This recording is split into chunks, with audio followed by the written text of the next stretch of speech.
ओम शांति। आज सद्गुरुवार के दिन आप सबकी याद लेके जैसे मैं वतन में पहुंची,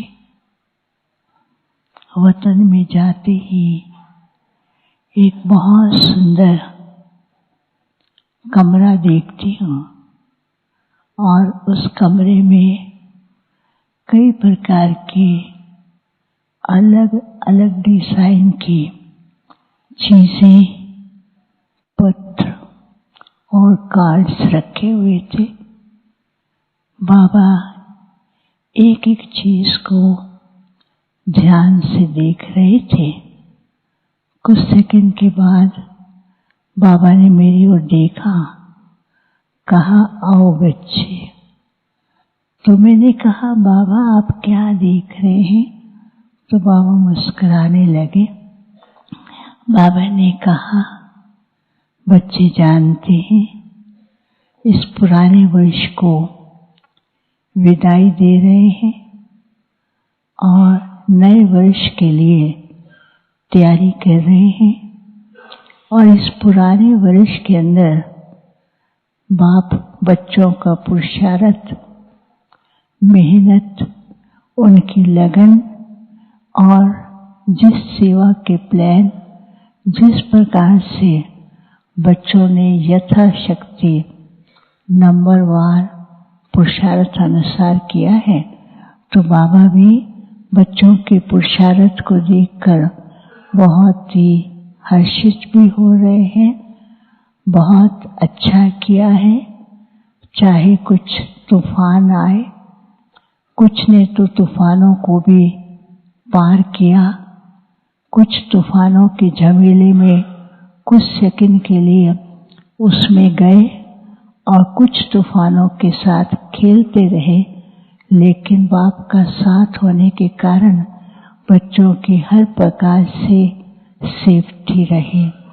फिर इतने में क्या देखती हूँ, जैसे बाबा उस कमरे में चक्कर लगा रहे हैं तो बहुत से बच्चे, बाबा के बच्चे जैसे होता है ना, खिड़की से दरवाजे से छिप करके देख रहे हैं कि बाबा क्या कर रहे हैं। तो बाबा ने देख लिया। बाबा ने कहा आओ बच्चे, आओ बच्चे।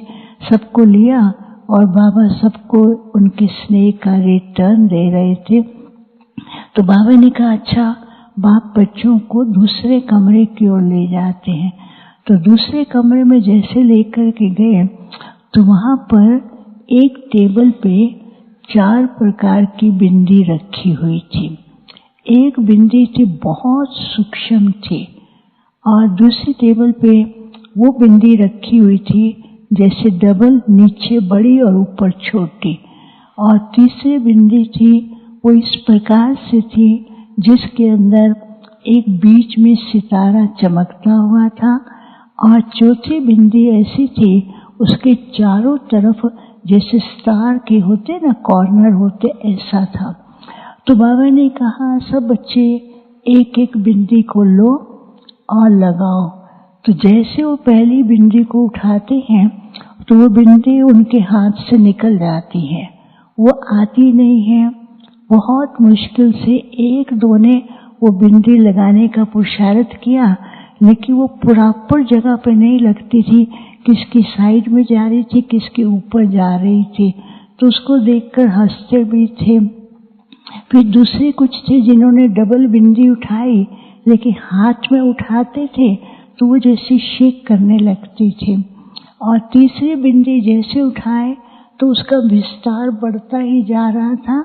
और चौथी बिंदी जैसे उठाए वो नीचे की ओर जा रही थी। तो बाबा मुस्कुरा रहे थे।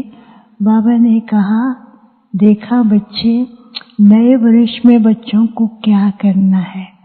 तो बाबा ने कहा जो पहली बिंदी बाबा ने बताई वो है बच्चों को अपने स्वमान की स्थिति में रह करके अपने आप को तिलकधारी बनाना है।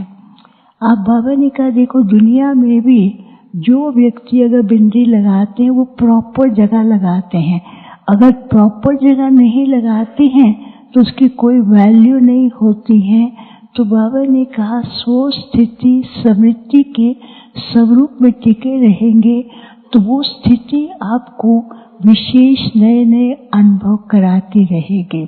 फिर बाबा ने कहा दूसरी बिंदी है, बाप भी बिंदी मैं भी बिंदी, वो बिंदु स्वरूप में बाप को साथी रूप में रखेंगे तो बाप को भी प्रत्यक्ष कर सकेंगे और खुद का भी संपन्न स्वरूप अनुभव करेंगे।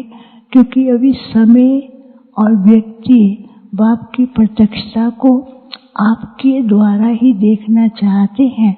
बाप ने तुम बच्चों को निमित्त बनाया है कि चेहरे के द्वारा ऐसा अनुभव हो कि हमारा बाबा आ गया है। वो बच्चों को नए वर्ष के अंदर ये सेवा और पुरुषार्थ करना है। फिर तीसरी बात कही कि समय चलते चलते बच्चों के अंदर कई प्रकार के क्वेश्चन आते रहते हैं। वो ड्रामा की बिंदी तो लगाते हैं, लेकिन ड्रामा की बिंदी लगाते लगाते भूल भी जाते हैं और माया के कई प्रकार के स्वरूपों को न पहचानने के कारण तो वो बिंदी को कभी ठीक ढंग लगाते हैं, कभी नहीं लगाते हैं।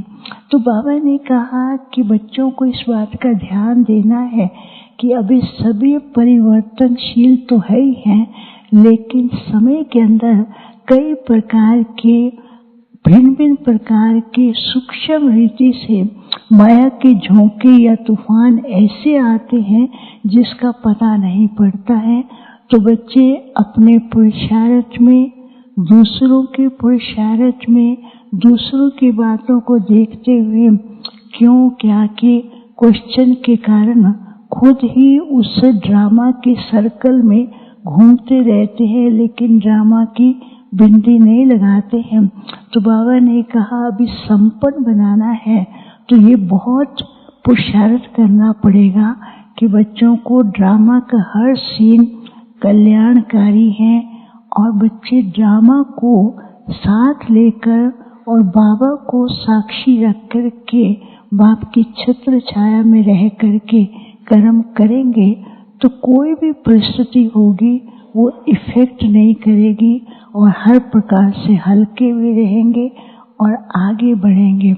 फिर चौथी बात बाबा ने जो बिंदी दिखाई स्टार वाली, वो बाबा ने कहा जैसे आज साइंटिस्ट एक अणु को लेकर कितनी बड़ी इन्वेंशन कर रहे हैं, तुम बच्चों को साइलेंस की पावर से क्या करना है, अपनी भविष्य दुनिया और साइलेंस की पावर से नए नए अनुभव और साइलेंस की शक्ति से ही परिवर्तन और साथ में खुद भी संपन्नता और बाप के द्वारा वरदान लेते रहेंगे। फिर तो बाबा ने सब बच्चों को सामने खड़ा किया और बाबा बहुत प्यार से दृष्टि भी दे रहे थे। दृष्टि के साथ साथ बाबा ने कहा तो सामने एक घड़ी का रूप दिखाई दे रहा था, सर्कल। तो बाबा ने कहा देखो ये सर्कल कितना फास्ट गति से चल रहा है। तो बाबा ने कहा अभी समय का चक्कर भी बहुत फास्ट चल रहा है। वो क्यों फास्ट चल रहा है? केवल आप बच्चों के लिए। दुनिया वाले उस चक्कर को भिन्न भिन्न रूप से देखते हैं, डरते हैं, घबराते हैं, लेकिन आपके लिए चक्कर जो है वो जो चल रहा है कल्याण के लिए, संपन्नता के लिए, परिवर्तन के लिए, बाप की प्रत्यक्षता के लिए। तो इसलिए बाबा ने कहा समय के चक्कर को, साइकिल को देखते हुए अपनी स्थिति को मजबूत बनाना है और साथ साथ अपने अंदर संपन्नता को लाना है। तो बाबा ने कहा कई बच्चे कई तरह के प्लान भी कर रहे हैं सेवा के लिए और स्वयं के लिए। बाबा ने कहा प्लान भी करो, लेकिन सो स्थिति को पावरफुल बनाते जाएं और साइलेंस में रहने का ज़्यादा से ज़्यादा अभ्यास करें। फिर बाबा के सामने मैंने भोग रखा तो बाबा ने खुद ही याद किया। बाबा ने कहा आज तो बहुत से बच्चों की याद लाई हो। फिर मैंने बाबा को बताया कि बाबा आज तो खास विशेष रतन आए हैं जिनके निमित्त भोग है, लवीना बहन और भी जिन भाई बहनों के निमित्त भोग था, सबके नाम बाबा को बताए। तो बाबा ने सबको इमर्ज करते हुए पहले उनको भोग स्वीकार कराया और स्वीकार कराने के बाद सबके प्रति जो बाबा ने कहा वो बाबा ने उनको सुनाया। फिर बाबा ने सब बच्चों को फिर इमर्ज करते हुए सबको अपने हाथ से भोग भी स्वीकार कराया और हमने भी बाबा को भोग स्वीकार कराया और बाबा ने सबको याद दी और फिर मैं वापस आ गई। ओम शांति।